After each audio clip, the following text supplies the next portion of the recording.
Hello everyone, welcome back to another video जहाँ पे आज हम पढ़ने वाले ग्रेविटेशन। बट उसके पहले मैं तुम्हें थैंक यू बोलना चाहता हूँ बिकॉज हमारे वीडियोस पे अच्छे खासे व्यूज़ आ रहे हैं एंड तुम लोग काफ़ी सारा सपोर्ट दिखा रहे हो, जैसा कि आप देख सकते हो यहाँ कमेंट से। एंड एक और चीज़ बोलने वाला था, क्या बोलने वाला था भूल गया। तो ऐसी सपोर्ट दिखाओ। सो बेसिकली आज हम ग्रेविटेशन पढ़ने वाले। इसके पहले भी हमने इसके 2 लेक्चर बनाए हैं। ये आज का लास्ट लेक्चर है, ये लेक्चर में पूरा लेसन खत्म कर देंगे, ठीक है। तो अभी तक हमने पढ़ा था कैप्लस लॉ तक, अभी हम पढ़ने वाले कैप्लस लॉ के आगे, जो कि है न्यूटन्स यूनिवर्सल ग्रेविटेशन लॉ, ठीक है, लॉ ऑफ ग्रेविटेशन। ये न्यूटन जी ने बनाया था, हमारे न्यूटन जी जो थे उन्होंने अपना यूनिवर्सल ग्रेविटेशन लॉ बनाया था। और किस बेसिस पे बनाया था वो भी आपको एक बार पढ़ के बता देता हूँ। देखो आप लोगों का टेक्स्ट बुक दिया होगा, यहाँ पे लिखा है, मैं पढ़ के बताता हूँ। All the above consideration including Kepler's law led Newton to formulate his theory of universal gravity. कहने का मतलब जो हमारे कैप्लर जी थे और जितने भी तमाम साइंटिस्ट थे महान महान, उन सबके जो रिजल्ट थे उन सबको देखते हुए हमारे न्यूटन जी ने फॉर्मुलेट किया था ये थ्योरी, जिसका नाम है यूनिवर्सल लॉ ऑफ ग्रेविटेशन। देखो यहाँ पे यूनिवर्सल लिखा है, यहाँ पे अर्थ नहीं लिखा है, ठीक है। इसका मतलब तुम यूनिवर्स में कहीं पे भी हो, तुम पे ये लॉ लगेगा। अगर तुम मार्स पे, अगर तुम जुपिटर पे हो, तुम्हारे दोस्त मान लो सैटर्न पे, तो भी ये फोर्स लगेगा, ठीक है। तो देखो इसके अंदर क्या है वो पढ़ते हैं अभी। Every object in the universe attract every other object with a definite force, ठीक है। कहने का मतलब देखो ये डेफिनेशन है ना, ये तुम लोग ने बहुत बार कहीं ना कहीं सुना होगा। ये यहाँ से अंडरलाइन कर देता हूँ मैं। ये जो बेसिक ये डेफिनेशन है ना, तुम लोग ने कहीं ना कहीं तो सुना होगा, बहुत बार सुना होगा। अगर नहीं सुना तो मैं इसका मतलब बता देता हूँ फिर भी। देखो, every object in the universe attract every other object with a definite force. मान लो कि 2 ऑब्जेक्ट इस यूनिवर्स में, ठीक है, ये ऑब्जेक्ट ए है, ये ऑब्जेक्ट बी है, तो ये दोनों एक दूसरे के अंदर एक दूसरे को डेफिनाइट फोर्स से खींचेंगे, फोर्स लगाएंगे, ठीक है। ये डिफिनाइट फोर्स लगाएंगे और दोनों बराबर ही फोर्स लगाएंगे, डिफाइनाइट फोर्स, ठीक है। तो मान लो कि हमारा ये ए है और ये हमारा बी है, तो अगर ये इस पे फोर्स लगा रहा है तो ये भी सेम फोर्स इस पे लगाएगा, ठीक है। Every object in the universe attract every other object with a definite force, ठीक है। इसका मतलब एक और बात से समझा देता हूँ। ये हमारे मार्कर जी, हमारे डस्टर जी है, तो देखो ये इस पे फोर्स लगा रहे, दिख नहीं रहा है बट ये दोनों एक दूसरे पे फोर्स लगा रहे, ठीक है। तो ये होता है हमारा एवरी, ये था यहाँ तक, ठीक है। Every object in the universe attract every other object with a definite force.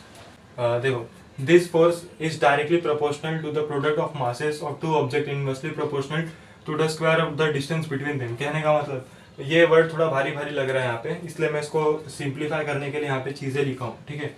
देखो यहाँ पे हमारे पास एक मास 1 एक मास 2, m1 m2, ठीक है। ये हमारा मास 1 है और ये हमारा मास 2 है। अगर हम देखें तो देखो ये हमारा जो मास 1 है इसका साइज थोड़ा बड़ा है, ठीक है। इसका साइज थोड़ा बड़ा है, एक मिनट। देखो ये हमारा है मास, ठीक है, मास 1। इसका साइज देखो, ये इसका जो है इसका साइज बड़ा है। इसके कंपैरिजन में एक छोटी चीज ले लेते हैं। छोटी चीज नहीं है हमारे पास, बट मान लेते हैं इसके कंपैरिजन में कि ये है, ठीक है। तो ये देखो इसका साइज छोटा है, इसका साइज बड़ा है, ठीक है। ये बता रहा था मैं। अब देखो तो देखो क्या बोला है, this force is directly proportional to the product of masses of 2 object, ठीक है। तो जो ये देखो ये जो फोर्स लिखा है यहाँ पे एफ और एफ, ये फोर्स, ठीक है। मतलब जो हमारा एफ है यहाँ पे, इसका मतलब फोर्स है। तो देखो हमने यहाँ पे एफ लिखा है, क्या बोला है कि this force is directly proportional, this force is directly proportional, this force is directly proportional. किसके प्रोपोर्शनल है, ठीक है, मास टू द ऑब्जेक्ट, क्या लिखा है, हाँ, to the product of masses, मतलब मासेस के प्रोडक्ट मतलब क्या होता है, मल्टीप्लाई, ठीक है। तो m1 और m2 को मिला के जो भी प्रोडक्ट बनेगा, this force is directly proportional to the product of masses of 2 object.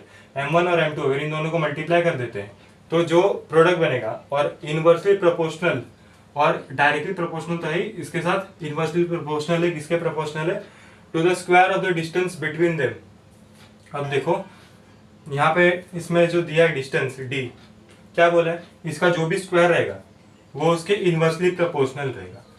या फिर जो हमारा m1 या m2 है, ठीक है, इसको अगर हम मल्टीप्लाई करते हैं m1 और m2, मास 1 और मास 2 को, तो इसके अपॉन में यानी इसके इनवर्सली प्रोपोर्शनल, ये देखो f के साथ m1 और m2 डायरेक्टली प्रोपोर्शनल है, बट m1 और m2 के इनवर्सली प्रोपोर्शनल है d मतलब क्या, हमारा डिस्टेंस।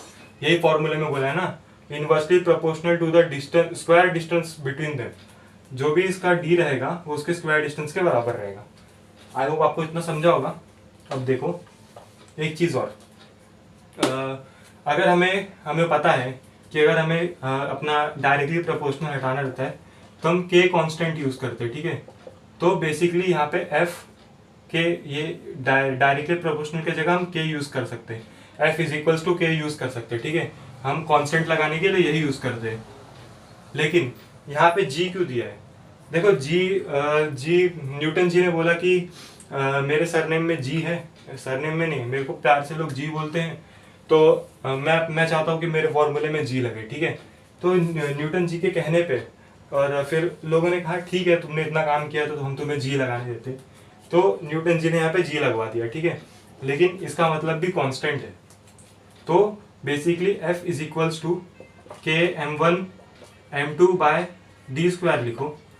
तो हमें के जगह पे जी लगा दिया न्यूटन जी के कहने पे, ठीक है।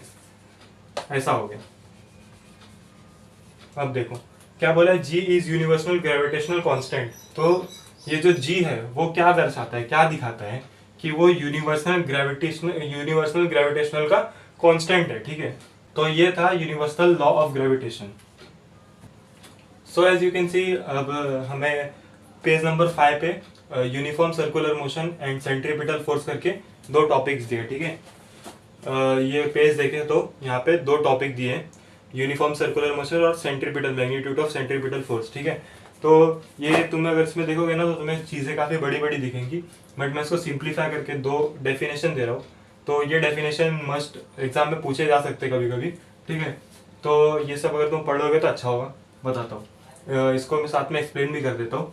Circular motion with constant angular speed is called uniform circular motion. तो बेसिकली ये यूनिफॉर्म सर्कुलर मोशन का डेफिनेशन है। क्या बोला है वो देखते हैं। देखो circular motion with constant angular speed sorry, ठीक है। अगर मान लो कि एक सर्कल है, अब इस सर्कल के अराउंड कोई भी ऑब्जेक्ट घूम रहा है, ठीक है। इस सर्कल के अराउंड कोई भी ऑब्जेक्ट चक्कर मार रहा है ना। ये ऑब्जेक्ट है सेंटर सी।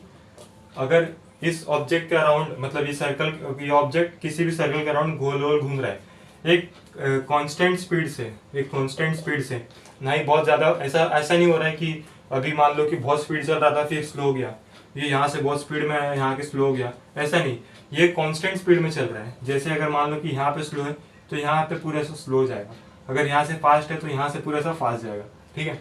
तो ऐसे स्पीड को हम यूनिफॉर्म सर्कुलर मोशन बोलते हैं, ठीक है। और देखो यहाँ पे दिया centripetal force, the force which is directed towards the centre of circle is called centripetal force.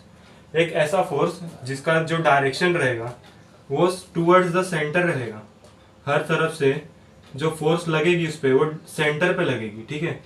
तो ऐसे फोर्स को हम सेंट्रीपिटल फोर्स बोलते हैं, ठीक है। तो ये आपके बुक में काफ़ी बड़ा डेफिनेशन दिया था, इसको मैंने सिंप्लीफाई किया।